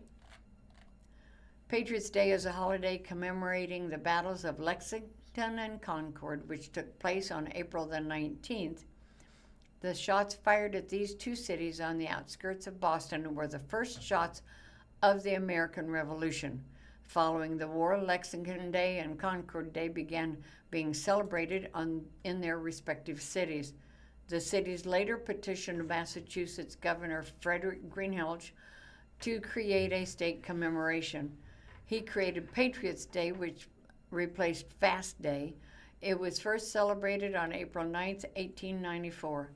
The new holiday was originally commemorated the anniversary of Baltimore riot in 1861, where some of the first bloodshed of the Civil War took place, and 4 members of the Massachusetts militia died. In 1938, the Massachusetts legislature passed a bill making the battles of Lexington and Concord the sole focus of the day.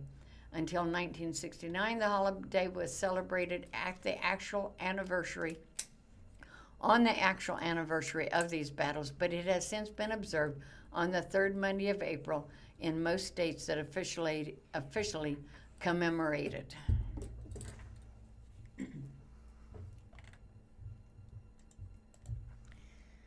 Cedar County, Missouri, a man dies in Arkansas crash. Everton Arc, a Cedar County, Missouri, a man died after a single vehicle crash in Arkansas on Friday, April 17th. According to the crash summary of Arkansas Department of Public Safety, Christian Bunchen, 19 of Stockton, Missouri, died following the crash around 6:30 p.m. near State Highway 206 in Everton, Arkansas. The crash report says the incident occurred as Bunchen was driving a 2005 Chevrolet vehicle east when he attempted to negotiate a right curve and left the road on the south side. Officials report the 19-year-old re-entered the road, crossed the center line, left the roadway on the north side, overturned, and struck a tree. Bunchen's next of kin have been notified. The summary states the incident was investigated by the Arkansas Police Department.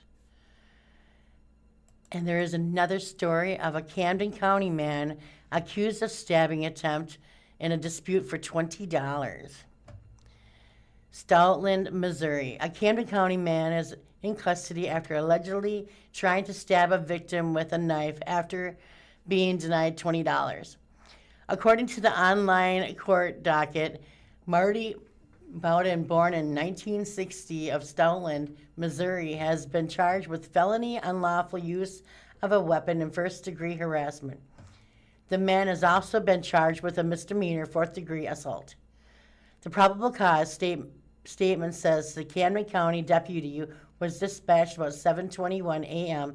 on Thursday, April 16th, after a report of an assault in progress. This dispatch advised the deputy that the man, later identified as Bowden, fled the scene after threatening to kill the victim and saying racial slurs. After arriving at the residence, the victim explained the incident at a different time, in which Bowden asked to assist in repairing a broken mower. The victim said they allowed Bowden to fix it, but he was unable to fix the machine. Law enforcement was informed that the victim paid Bowden $20 at the time, believing he needed the money. Following that time, the victim claimed Bowden began to return frequently to request $20, with the incident them denying the man the money on April 16th. Bowden is accused of pulling out a silver folding knife, which was around 12 inches in length, and when extended, and threatening to kill the victim during this event. The victim told officials that they closed the door on Bowden and he lunged towards them, where he stood at the door saying, "I'll kill you." After the victim closed the door, Bowden reportedly ran down the street towards Stoutland's city limits, yelling the racial slurs several times. A second deputy later located Bowden in Stoutland, who explained that he had worked on the victim's tiller and mower and he had not been fully paid. The man told authority that he had continued to visit the victims regularly and to collect the money. When the victim pulled out a revolver on that day of the incident, during the conversation with the officials, Bowden admitted to pulling the knife out with intention to strike the victim in the jaw. The statement says, Bowden is in the Camden County Jail with a $50,000 bond.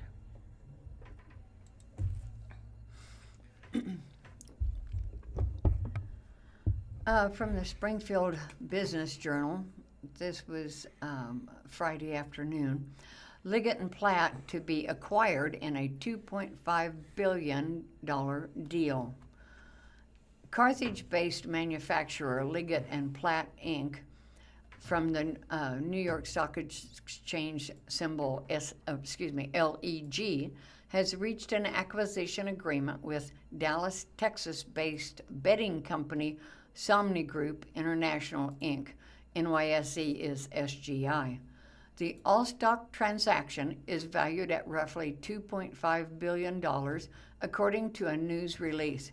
Liggett and Platt shareholders would receive 0.1455 shares of Somni Group and own roughly 9% of the combined company under the deal that's expected to close by the year's end. We are pleased to reach this agreement with Somni Group, a valued, long-standing customer and partner, Liggett and Platt Chair and CEO Carl Glassman said in the release. This transaction provides Liggett and Platt shareholders with the opportunity to participate in future growth and value creation of a leading global company on a tax-deferred basis. Liggett and Platt is expected to operate as a separate business unit within Somni Group. Additionally, Glassman would lead Liggett and Platt through the closure of the deal, after which he would assist for up to 12 months in the transition of the new CEO to lead Liggett and Platt unit. Somni Group officials, through a spokesperson, declined to comment on whether any other staffing changes are expected.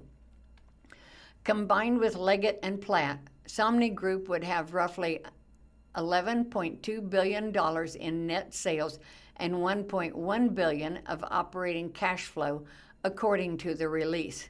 Somni Group officials said that following the close of the transaction, Liggett and Platt is expected to operate as a separate business unit within Somni Group and to maintain its offices in Carthage.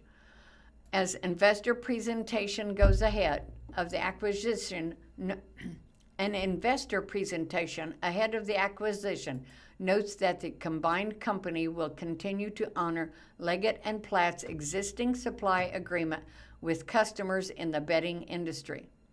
Liggett and Platt's strong engineering capabilities, diversified end users, and cash-generating financial profile meaningfully enhances our global platform, said Scott Thompson, Somni Group Chair and CEO, in the release. This combination is consistent with our vertical integration strategy, which drives innovation and value for customers while also enhancing the shareholder value. Officials indicated the acquisition would benefit the new combined company's bottom line with a $50 million net profit impact over the next 3 years. Sourcing, operations, and product innovation are main areas where Somni Group and Leggett & Platt expect to find cost efficiencies, according to the release. Roughly $10 million in savings is expected in the first year after the deal closes, according to the release. Back in January, Leggett & Platt's board declined an acquisition offer from Somni Group and entered a non-disclosure agreement and 6-month standstill clause with the company, according to past reporting. The board determined that Somni Group's $12 per share proposal undervalues the company and declined the proposal, officials said in a January 20th news release. Through the NDA and standstill clause, Leggett & Platt planned to conduct due diligence and determine if a transaction could be reached, officials said in the release earlier this year.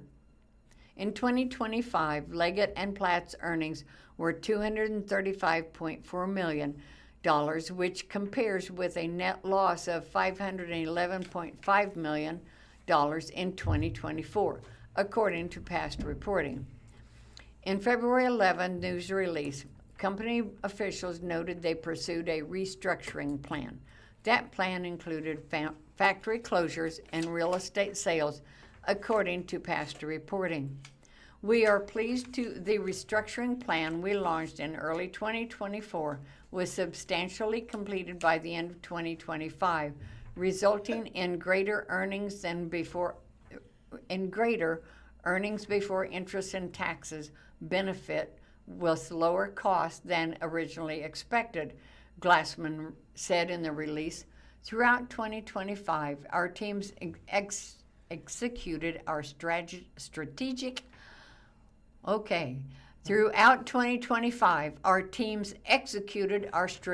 priorities, including strengthening our balance sheets, improving operational efficiency, and positioning the company for long-term growth. Somni Group, an employee for over 40 years, Glassman returned to lead the company back into the black in May 2024 after retiring in 2021, according to past reporting. Somni Group officials reported $384 million in net income last year. They said in their fourth quarter 2025 report that net sales for that year reached almost $7.5 billion, 51.6% higher than the previous year's net sales of roughly $4.9 million. Leggett & Platt invented the bed spring in 1885, according to its website. It produces a wide range of bedding products, including steel rod and wire, specialty foam, adjustable beds, while also producing hydraulic cylinders and a range of products for automotive use. Meanwhile, some 34% of 2025 estimated net trade sales last year came from furniture, flooring, and textile products, according to the company's website. Somni Group lists a portfolio of total brands including Tempur-Pedic, Sealy, Stearns & Foster, as well as Sherwood Bedding private label products in its website. Its products are sold at retailers like Tempur-Pedic, Mattress Firm, UK-based Dreams, and Sweden-based Sova. LEG shares were trading at $9.99 after hours on April 10th, the last business day ahead of the April 13th announcement of the acquisition. At press time for this report on April 16th, they traded at $11.37, compared to a 52-week range of $6.56 to $13 per share. SGI shares were trading at $78.06 after hours on April 10th, while they traded at $80 at press time on April April the 16th. That compared to with a 52-week range of $56.15 to $98.56 per share. This article was submitted to the Springfield Business Journal by Jeff Pickle and Gregory Holman on April the 17th. Missouri Beef Days Street Festival set for May 2nd in Boulevard with a beef cook-off and expo and car show. Boulevard, Missouri. Arby's may have the meats, but downtown Boulevard has to make its own case as Missouri Beef Days bring a full menu of food, agriculture, and family fun to the street festival on Saturday, May 2nd. Organizers say the event will feature food vendors, an agriculture expo, car show, live music, a beer garden, and activities for children, while the Polk County, Missouri Museum will also be open to visitors at no cost, according to the press release. One of the festival's main attractions will be the beef cook-off, where the local teams will compete with their best beef recipes. A $15 wristband is required for the cook-off, and teams are still being accepted. Missouri Beef Days registration page lists a $25 entry fee for the teams and says competitors will cook tri-tip ribeye, steaks, and hamburger. Street festivals is one of the best days of Missouri Beef Days because it brings everything together in one place with food, agriculture, families, and fun. Beef Cook-Off Chairman Mike Scott, and in the release, there's truly something for everybody, or everyone, and we invite the whole community to come out and be part of it. The festival is part of the year's Missouri Beef Days celebration, which is scheduled to run May 1st through May 9th in Boulevard and includes a rodeo and rodeo market, cowboy church beef, and bourbon pairings, live music night in concert, farm tours, and a parade and the Boots of Bling banquet auction. For more information and ticket details are available through Missouri Beef Days. This article follows an article from last July 1st, 2025 in the Missouri Independent. The headline at that time was Missouri Educators Sue State Over $51 million appropriation to private school vouchers. The first paragraph reads, the Missouri National Education Association is suing the state in an effort to block appropriation of $51 million to Mo Scholars, the state's K-12 scholarship program. In a lawsuit filed in Cole County, the MNEA argues that state funds cannot be directly given to Mo Scholars under the current statute. This new article, dated last Friday, the headline is Missouri Judge Rules Public Funds Allowed for Private School Scholarship. A Cole County Circuit Court judge ruled Tuesday that Missouri can use public funds to pay for private school scholarships, even though state law doesn't explicitly authorize it. In a 57-page ruling, Judge Brian Stump wrote that lawmakers could directly appropriate funds to the Mo Scholars program because state law does not expressly prohibit it. The Missouri National Education Association, which filed the lawsuit last June, said Wednesday, April 15th, in a press release that it plans to appeal the decision to the Missouri Supreme Court. This ruling doesn't change the facts. The budget bill's voucher scheme is unconstitutional. MNEA President Rebecca McIntosh said, Missouri NEA's 45,000 union-represented educators believe families deserve a simple guarantee. If a school takes your tax dollar, it must welcome your child. In 2021, lawmakers set up Mo Scholars to run on donations that can be claimed for a 100% dollar tax credit up to half of a donor's tax liability. Nonprofits act as intermediators, accepting the donations and distributing the money to eligible students. Last year, lawmakers approved a budget request from Governor Mike Kehoe to direct $50 million in general revenue to the program's fund, which up until then was only used for marketing and administrating purposes. The Missouri NEA and two of its leaders challenged the funding, arguing that state law does not allow the legislature to use a budget bill to dramatically change the program's framework. But Stump rejected all of Missouri NEA's claims and ruled that the association and its members have no standing to sue because they are not harmed by the use of general revenue for private school scholarships. The General Assembly's choice to spend money on a scholarship program does not inflict harm on public schools when the legislature has not diverted funds from public schools to cover the scholarship program, his judgment says. Stump erroneously states in his ruling that most scholars pull funds entirely separate funding streams than public schools, writing that the education public has separate funds. However, while there are dedicated revenue sources like lottery proceeds that fuel public education, a majority of the school funding comes from general revenue. Even if Stump believed that the association has standing, his ruling sides with the state on multiple key issues, which, with repeated reference to a lack of clear prohibitions on the use of general revenue.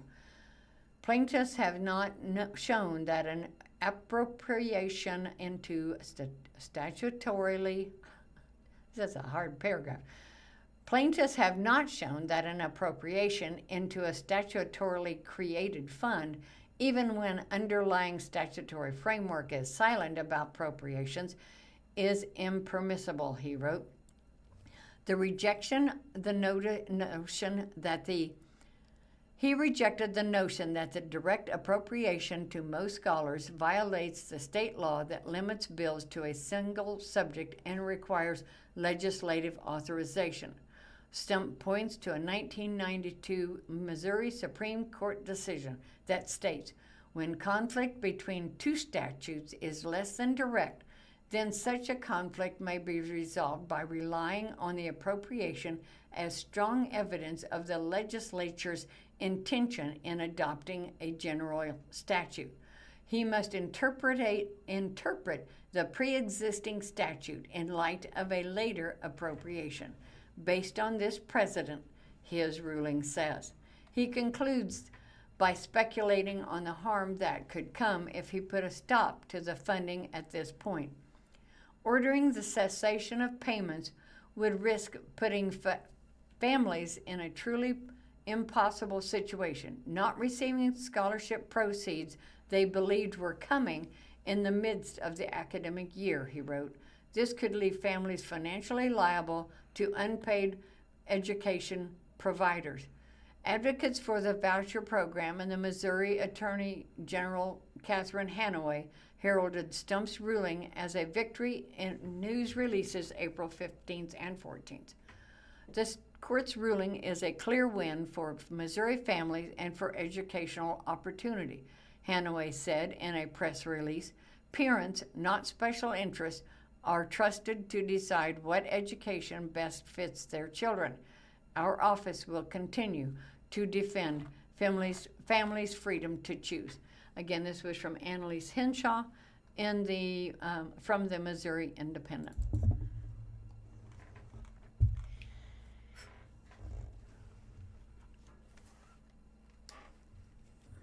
From the dark room recalls Springfield Civil War Centennial Exhibit. Kenneth M. Shook, director of Springfield Art Museum, was photographed examining the Civil War artifacts from 1961.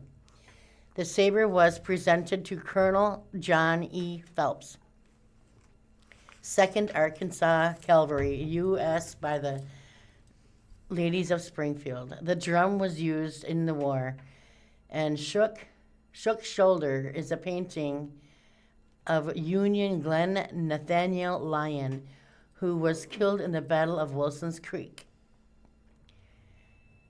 Kenneth M. Shook, director of Springfield Art Museum, is pictured with some Civil War relics in the photo they published to the Leader and Press on January 7th, 1961. The items are being prepared for display, marking the centennial commemoration of the Civil War.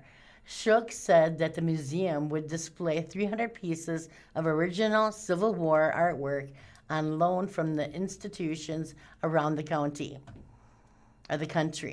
And the August 1961 exhibit would be part of many events, marking the 100th anniversary of the Battle of the Wilson's Creek on August 10th, 1861. The image is part of a much larger collection of historically rich photographs from the News-Leader photo archive. Each week, the Springfield Greene County Library will tap into the vast collection and present the interesting image from the darkroom and share its history. The image is presented in partnership between the Springfield Greene County Library District and the Springfield News-Leader.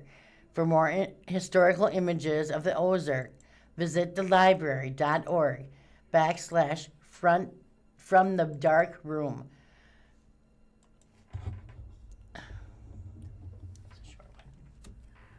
From Ozark First and Jesse Inman, Cassidy Rainwater's family speaks to Ozark First.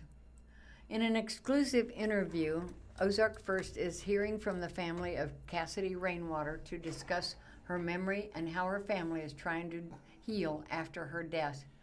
For months, an Ozark First docuseries, Murder on Moon Valley Road, The Killing of Cassidy Rainwater, examined the case. It details what happened, how the investigation unfolded, and how the case moved through the courts. Now, for the first time ever, Cassidy's family is speaking to Ozark First about what she left behind and about Cassidy Rainwater, the person. Cora Terry is Cassidy's aunt and was the first person to report Cassidy missing. In this exclusive interview, you'll hear from Cora's sister, Grace Campbell. The trailer for this special can be seen at the top of this story on the Ozark First, and it's exclusively on the Ozark First app. It's available for free on Roku devices, Apple TV devices, and Amazon Fire devices. Ozark First news anchor Jesse Inman sits down with Campbell as she shares memories of Cassidy and reflects on the years since her death. An interview centers on Rainwater as a person, mother, daughter, niece, and friend, rather than just a victim in a high-profile case. Campbell also discusses the lasting impact on the family, including Cassidy's children, who are now being raised in the Ozarks by her aunt, Cora Terry. The difficult question is also addressed. Does the family truly feel like justice was served? The special, Cassidy's Family Speaks, debuts 8:30 on April the 17th, exclusively on Ozark First. It will also be as home to the 4-hour docuseries Murder on Moon Valley Road, hosted by Bailey Stroll.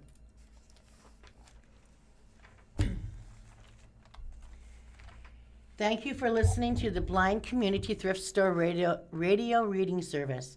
Tune in every week, Monday through Friday, on the Blind Community Thrift Store's YouTube channel at 10 a.m. for more up-to-date news from the Springfield News-Leader, Springfield Daily Citizen, Springfield Business Journal, and 417 Magazine. Listen after we are live on the Audio Reader Network at www.reader.ku.edu. All broadcasts are played on KSMU's subcarrier airwaves at 67 kilohertz on 91.1 from 3 p.m. to 5 p.m. Monday through Friday. Contact Audio Reader Network for information on receiving a programmed radio. Thank you very much. And